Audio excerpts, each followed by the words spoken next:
Yeah, well, that wasn't close to good enough. Probably the worst one we've had since I came to Vegas, I think. Obviously, down a lot of guys. Can you talk about what Alex Petrangelo's doing out there, just kind of covering for everything and just the work he's putting in? Well, I mean, I think there's a lot of guys just doing a lot. He's one of them. Today wasn't the best, obviously. Yeah, we didn't have much, and they had way too much. So, very skilled team over there, but you know, we're not going to make excuses for having guys out. You know, a lot of teams go through it, but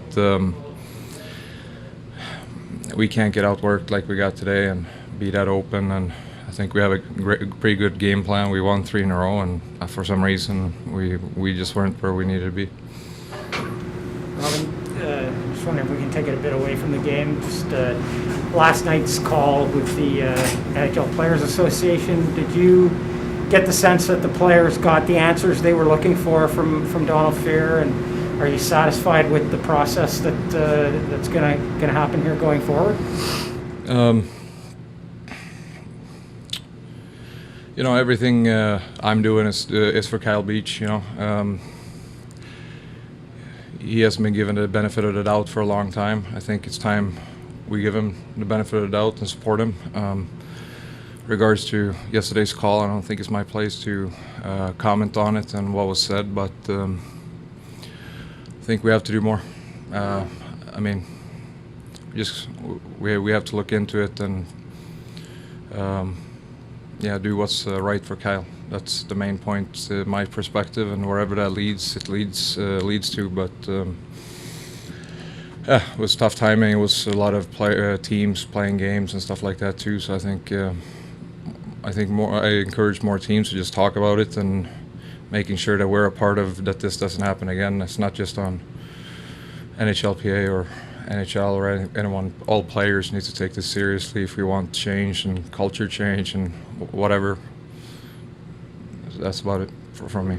What's best for Kyle, do you think? What best can be done by everyone? Well, in the end of the day, you know, people need to be held accountable that knew or may not knew or whatever. You know, that's part of healing. You know, getting some justice. You know, and that's what we all want. And whatever that process is, I hope that we do the right thing. What do you think is wrong with the culture right now? No, it is. It's not. I think it's not just in hockey or in all sports society in general, right? I mean, it's very, very difficult for anyone in that position with, I think, sexual assault or anything in that manner. It's hard to come out. It's hard to talk about. It's you know, and especially if you feel like people don't believe you. You know, you cannot bury it. And in the end of the day, that's culture in all of society and our league too. You know, we need to be more open, more supportive, and we need to have things in place so players, no matter if it's sexual assault or whatever other problem a player have, they need to have the confidence that they can go to someone and get help. How would you describe what your call with Kyle was like? No, I said it was good. I mean, it was an emotional call. You know, commended him a lot.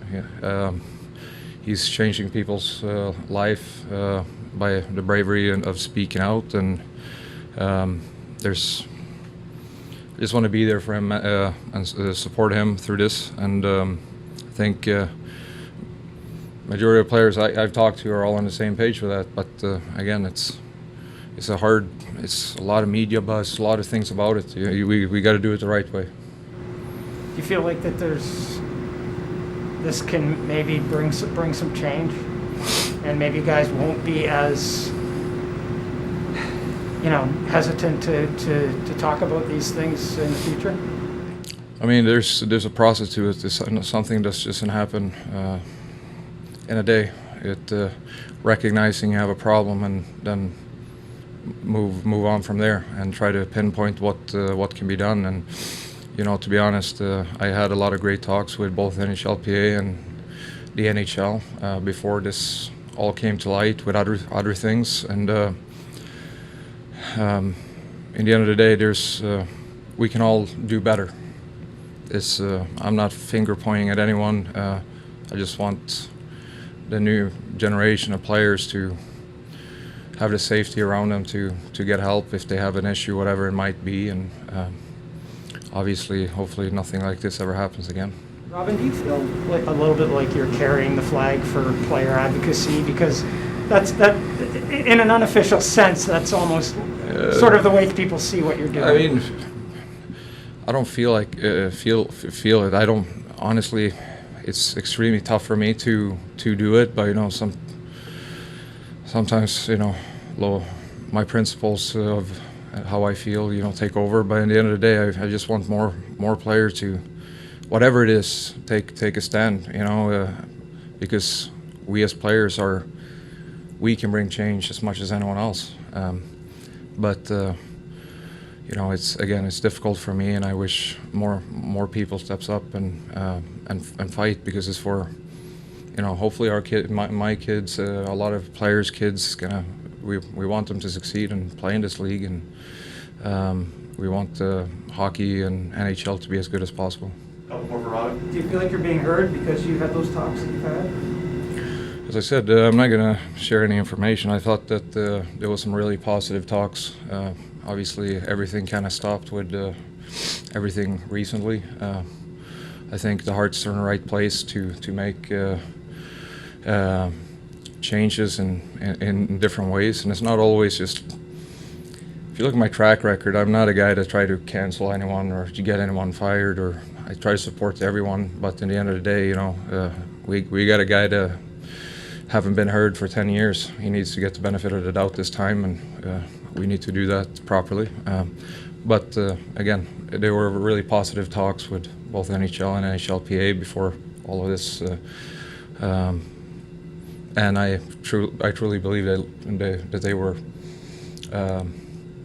sincere in talks that we had.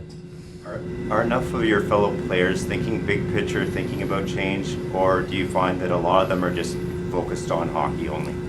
No, listen. This is the last thing I finish with, and people can agree or disagree with me on this. It's hard. Where I think in any corporation, job, company, sport, I try to explain to people that fringe players, third liners, fourth liners, guys that go up and down.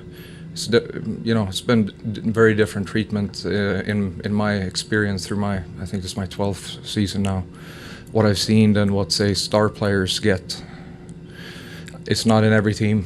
There's a lot of great teams. Vegas has been amazing, and others I've played for. But sometimes a lot of the star players, it's unfair to put on the star players too that they don't speak up enough, because to be quite honest, from what I've seen, they don't see a lot of the things that needs to change. So they get different treatment. So that's I encourage everyone to talk to each other and have conversations, and we need to be a part of. If we talk about culture or whatever, it needs to come from the players. Honestly, everyone needs to talk about it. What drives you, Robin? I mean, you mentioned it's not easy. No. Here you are after a tough loss, and you're again pushing the conversation forward. You guys are asking me. I'm honestly, it's not that comfortable for me, because I'm trying to focus on winning hockey games too. But sometimes it's bigger. Some things are bigger than winning. But I've learned over the years it doesn't matter. I think I played really good today, no matter what. But it's hard. I just want more people to get in a conversation. It's not about pointing fingers or try to get people fired or whatnot. It's about trying to have a conversation about how can we get better. And I think that needs to come from players and every organization involved. So that's the last thing I got to say. Thank you.